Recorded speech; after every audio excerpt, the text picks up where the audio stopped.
बरकातहू। प्यारे बच्चों, कैसे हो आप लोग। उम्मीद और दुआ अल्लाह रब्बुल इज़्ज़त से यही है कि आप लोग सब बखैरियत होंगे। चलिए बढ़ते हैं आज के हमारे इस वीडियो की ओर। कक्षा 10वीं लोकवाणी, विषय हिंदी संयुक्त भाषा, घटक परीक्षा का स्वरूप, उपघटक सरल पंक्ति का अर्थ। मार्गदर्शक शाकिर शेख सर। तो बच्चों, आज के इस वीडियो में हम लोग क्या पढ़ने वाले हैं। 10वीं में बोर्ड के इम्तिहान में हिंदी मज़मून में या हिंदी विषय में 4 मार्क्स के लिए 2 सवाल पूछे जाते हैं। मीन्स 2-2 मार्क्स के लिए 2 सवाल पूछे जाते हैं। इसे 4 मार्क्स के लिए पूछा जाता है, जिसे हम लोग कहते हैं सरल पंक्ति का अर्थ। और आज का हमारा विषय भी यही है।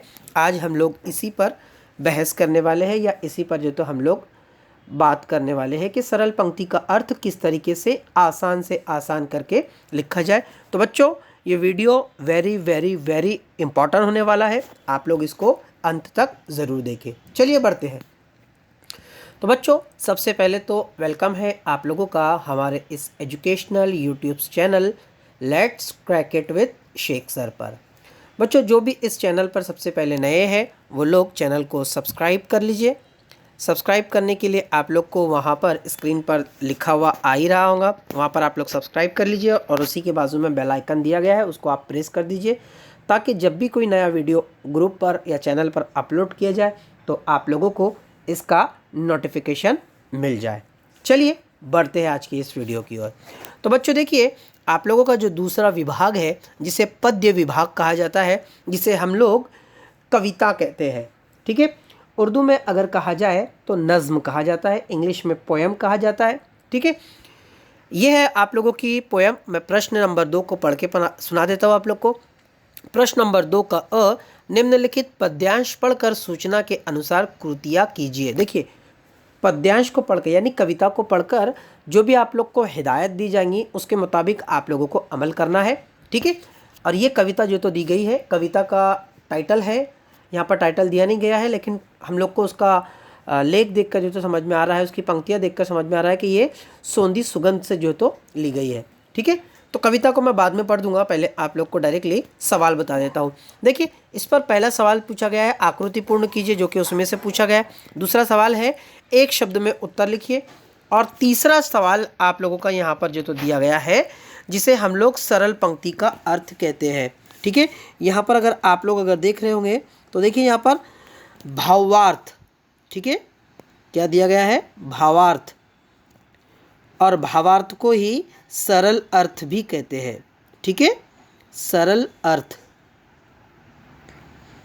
अब ये सरल अर्थ किस तरीके से लिखा जाता है वो मैं आप लोग को जो तो बता देता हूँ। पहले सवाल दिया गया है, प्रस्तुत गीत। अब गीत से मुराद जो कविता है, तो प्रस्तुत गीत की प्रथम 4 पंक्तियों का भावार्थ लिखिए, ठीक है। अब प्रस्तुत 4 पंक्तियाँ हम लोग यहाँ पर आ जाते हैं। देखिए, यहाँ पर जो आप लोग आकृति देख रहे हो, सॉरी, यहाँ पर जो आप लोग कविता देख रहे हो, यहाँ पर जो उसकी 4 पंक्तियाँ है, देखिए मैं उसको जो तो बॉक्स कर रहा हूँ, ठीक है।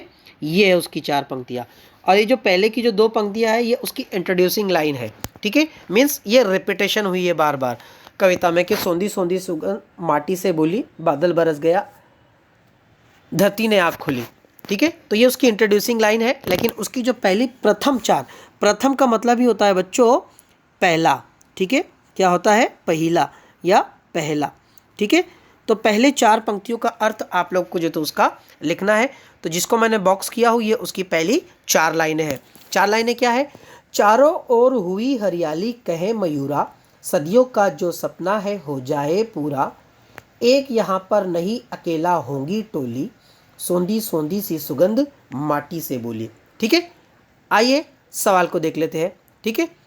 ये देखिए यहाँ पर प्रश्न है, सरल पंक्ति का अर्थ लिखिए, ऑब्लिक भावार्थ लिखिए। भावार्थ का मतलब भी सरल अर्थ ही होता है, ठीक है।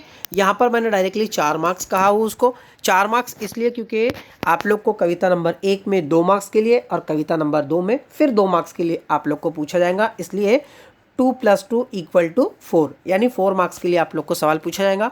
और यहाँ पर देखिए 4 कविता की जो पंक्तियाँ हैं वो मैंने जो तो लिखा हूँ, जो इसके पहले पढ़ा हूँ।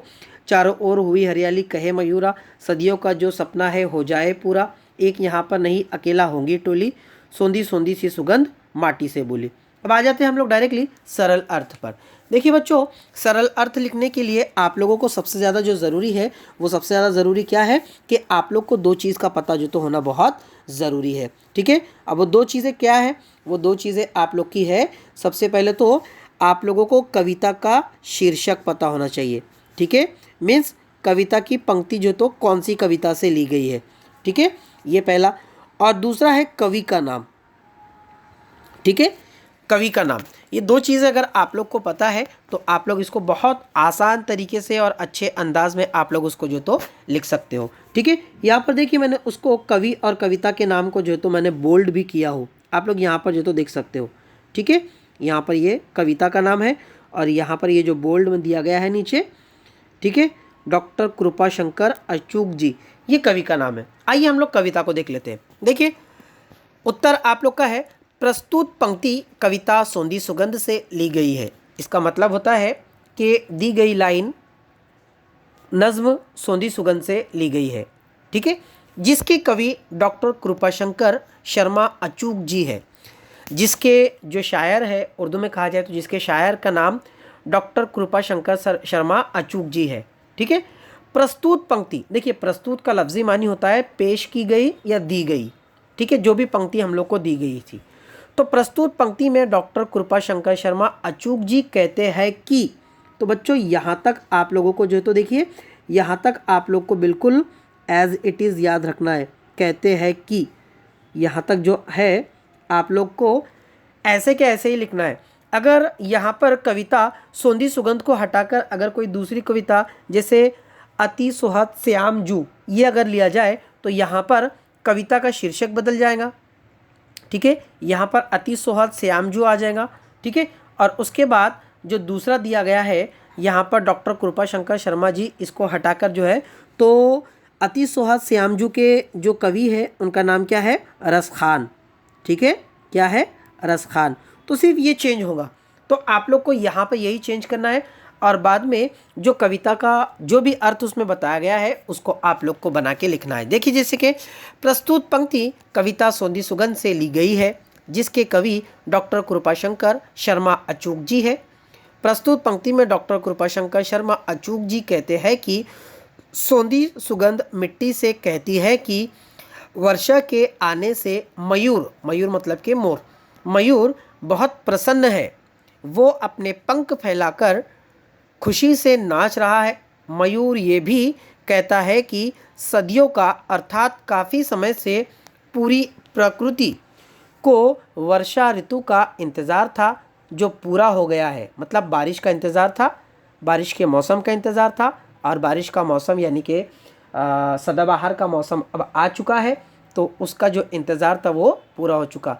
वर्षा के आने से वो अर्थात मयूर ही अकेला प्रसन्न नहीं है, मतलब वो अकेला ही खुश नहीं है, बल्कि जितने भी लोग हैं या जितने भी जो जानदार हैं जिनका ताल्लुक़, और मुझे लगता है शायद कि इस कुर्राए अर्ज़ पर या इस ज़मीन पर जितने भी जो लोग हैं या जितने भी जो जानदार हैं उनका सभी का ताल्लुक़ जो है तो पानी से है ही। उनकी बुनियादी ज़रूरत जो है तो पानी बन चुकी है। ठीक है, तो वो अकेला नहीं प्रसन्न है बल्कि सभी प्रसन्न है। बल्कि मयूर की टोली, टोली मतलब के मोरों की जो एक टोली है वो जो तो प्रसन्न होंगी। सभी पशु पक्षी जीव इस खुशी में शामिल हुए हैं। ठीक है, यानी कि सभी पशु पक्षी इस टोली में जो तो या इस खुशी में जो तो वो शामिल हुए हैं। इस तरीके से आप लोग को सरल पंक्ति का अर्थ लिखना है। कम से कम आप लोगों का 6 से 7 से 8 लाइन कम से कम आप लोग की होनी चाहिए। तो बच्चों, मैं समझता हूँ कि आप लोग को सरल पंक्ति का अर्थ आसान शब्दों में जो तो समझ में आया होगा। अगर आप लोग को समझ में आया है तो आप लोग चैनल को सब्सक्राइब ज़रूर कर लें, लाइक करें, शेयर करें, और अगर आप लोग का कोई क्वेश्चंस है तो आप लोग कमेंट बॉक्स में आप लोग का क्वेश्चंस लिख सकते हो। तो बच्चों, वीडियो देखने के लिए बहुत बहुत शुक्रिया। Thank you. अल्लाह हाफिज़। मिलते हैं अगले वीडियो की ओर।